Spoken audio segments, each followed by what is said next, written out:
I'm super anal. If I'm trying to go fast, which I always do, I drain it like I showed y'all. I put ice in it. I key it on or start the car. I circulate it to cool off all the bricks and everything, and then I drain it one more time and top it off, and then I pull up to the track or pull up to the line, you know, or the staging lanes. But yeah, it's still super cold, you know, so like we could run the car right now and it'd still have good intake air temps.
Back guys, on this video we have another C7 Z06. This one here behind me, 2016. We just completed our 850 horsepower package on, which I know y'all have seen us do many before in the past.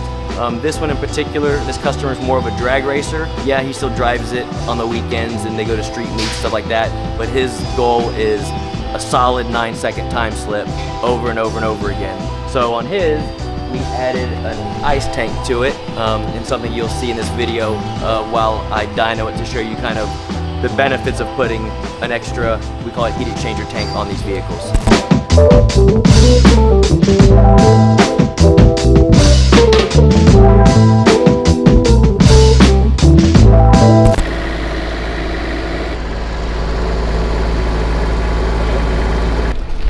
No. What's up, dude? No. How are you? See, so I said no. He's gonna say fuck you. Man, I got one on. I love it. What'd you say? I said I greased it up. I'm ready. What can I get? He'll get you. Hey, oh yeah, I owe you one socket, don't I? Come on, I owe you a socket. I don't know what it is. Oh, okay. How much does one socket cost? Oh no, it wasn't a set. It was one socket. No, I ordered this. Oh, you ordered a set got from torque wrench? Yeah. How much is that badass one Dan got? But do they fuck up or he just always has problems? I need one. Dan's? It's like 5 years old. Oh, how much are them things? About 600 bucks. God, what? 600? Did I get some with that? That's a lot more. He said that costs more. That's 200 bucks. The clicking one. What's the clicking one? What I need a torque wrench. What did you buy? The badass one. 400 bucks. So they're all expensive. Perfect. Dean. Oh really? I mean, look, it cleared. Perfect. Dean's lunch. That didn't take out much. I need a bigger bowl. Oh my god. That whole thing needs to drain out? Not all. I'm gonna get most of it out. What's the question? How much power? I mean, honestly, I could put more timing in it to make more power, but it'll just be going down the drag strip. It'll keep all the timing in it versus pulling timing by 1,000 foot because the intake air temps are getting so hot. Just to see if it picks up 10 or 15 horsepower.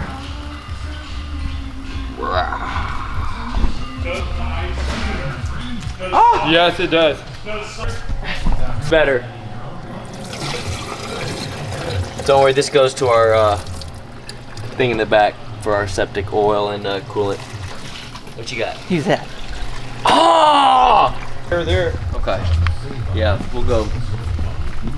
I'm sure I think it's in my office.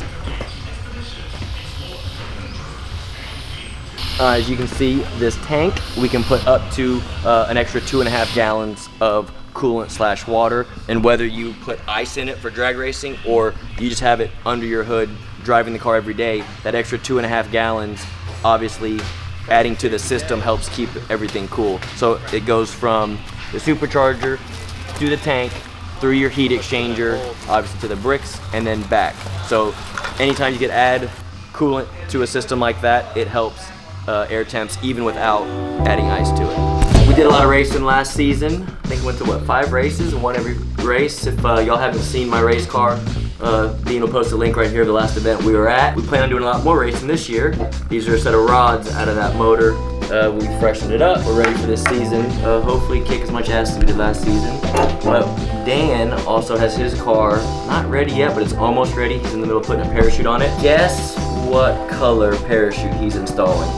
Leave the comment below in this video. The first 3 people that guess the color correctly will win some nice Bill Miller billet rods out of our 481X race car. That made how much? 5,000 horsepower. I will tell the world. Even though I normally don't, I will tell them. Just leave it right there. Yeah, come on with it. So I'm leaving all the timing alone, same tune. So last pull made 754, 727. I'm leaving timing alone, not touching the tune up, just put ice in it. I don't think it's gonna gain really that much horsepower because air temps weren't crazy hot on the dyno, but we'll see what it does. And yeah, then I'll explain why we're doing what we do for the drag strip. That's when we'll see the most gains, is going down a drag strip, not necessarily on the dyno, unless I put more timing in it.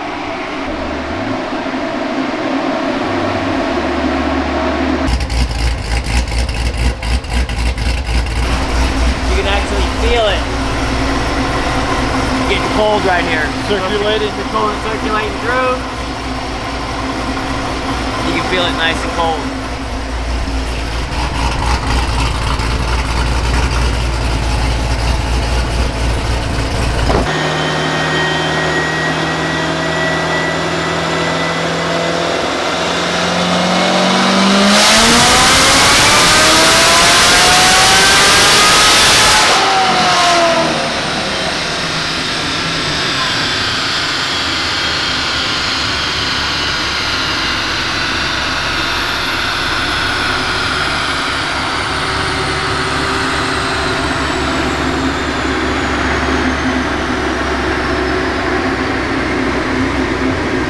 Picked up, not a lot, but it picked up. Like I said, what's good is it'll just make it that much more efficient at the drag strip. So you can see we went from 754 to 760. You know, again, it's not crazy. Torque numbers picked up. It picked up all the way across the board. Let me save this log and I'll show you the air temps before and after. I call it manifold air temp. People call it intake air temps, whatever you want to call it. At the beginning of the pull, we are at 129, 148, and as you can see how quickly it rises. Like by the end of the pull, we're already at 167 right there, right? So again, it's only a 5th gear, quick dyno pull. Once it gets a little bit above that, it starts pulling out timing. You see right here, it pulled out 0.1 degrees. So obviously at the drag strip, going through 1st, 2nd, 3rd, 4th, and 5th gear, air temp's gonna get a little bit harder than that. It's gonna pull out, let's just say 3 degrees by the end of the drag strip, right? Whereas this pull we just made, look at our air temp. You can actually see it started off hot when it first started up. It actually cools off because the ice starts circulating through the system. And the benefits here are, you can see it 131 and 111. And then by the time we get to the end of the pull, we're only at 131 and 131. So again, go down here, we're pulling out no timing because intake air temps are not hot. So at the drag strip, by the time you get to the 1,000-foot marker with ice in it, it should still have all the timing in it to make 760, where the 754, yes, it made that, but at the drag strip, by the time you got down to the finish line, you'd probably be at 700 real horsepower because it's pulling out 2 or 3 degrees of timing for intake air temp. So that's the benefit of the Icebox. And again, other people use methanol to just cool the charge. Again, we used to do it too. We still do it on some cars depending on the builds. I just don't like doing it because if we run straight meth and something happens, it also is a fuel source as well, and it can go lean and hurt a motor if something doesn't work. Where, to me, I know some people don't want to put ice in their car, but if they're going to the drag strip and they're wanting fast times, it's not that big of a deal to do the drain, which we just showed y'all. Add a bag of ice to it, do a burnout, and go down the drag strip. And like I said, this 850 package, in my eyes, this is the perfect C7 Z06 9-second package that you can hop in, drive on the weekends, drive it every day if you want, and then cruise it out to your drag strip, put some ice in it, run a 9, and drive home. Would you say this is the top seller of 21? Definitely. Last year, this was by far, I think, our #1 package we sold for any of our packages. C7 Z06 850 packages. Close behind it was our 1,000 horsepower packages, upgrading to the 2650s. I would say at the beginning of the year we did a lot of 800s, but it seemed like our previous customers from 20 had 800s or 850s, came back for 1,000 horsepower package, so we just got rid of the stock blower and put the 2650s on them. But again, for your average weekend warrior, and you're not trying to set records and stuff like that, the stock blower with our 850 package, you got the cool sound with the cam in it. It drives nice, it runs nice. Knock on wood, it doesn't break. You start making 1,000+ horsepower, you have to, transmission starts wearing out. CV axles can break at a drag strip. Clutches, if it's a manual, start going out. It's just an all-around cool car to have, for whatever you want to do with it. And again, for people that are more serious about, I want to go a low 9 at the drag strip or a high 8 at the drag strip, or my buddy's making 850, I want to beat him. Of course, we put a 2650 on it, and that takes care of all those. Yeah, usually 800s average, automatics, manuals, 660 to 680. Manuals are usually right over 700 new tires.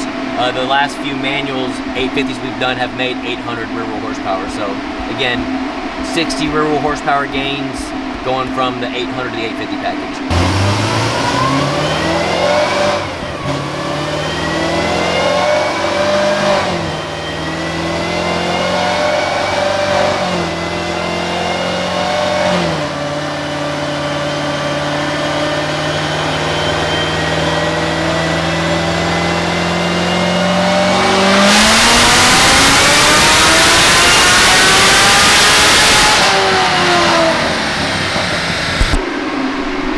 So I left timing alone.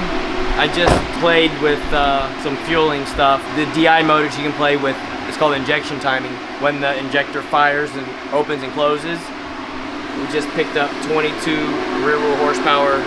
2 rear-wheel torque, but look at that. Beautiful up top. Beautiful. 782 through an automatic. That's impressive. Like I said, that's almost 100 rear-wheel horsepower more on the average above our 800 horsepower package. But again, we are spinning the blower a lot harder. 18 pounds of boost versus our 800s around 14 pounds of boost. So, difference there. As always, guys, if you like this video, please give it a thumbs up, comment below, and if y'all are new to the channel, hit that subscribe button and bell notifications, because we have some really cool videos coming up in the near future. C8 content, C7 content, and even a whole bunch of C6 content. And we have 2 or 3 2017 to 21 Z01 Camaro 1200 horsepower packages already done, finished up. You're not going to want to miss it.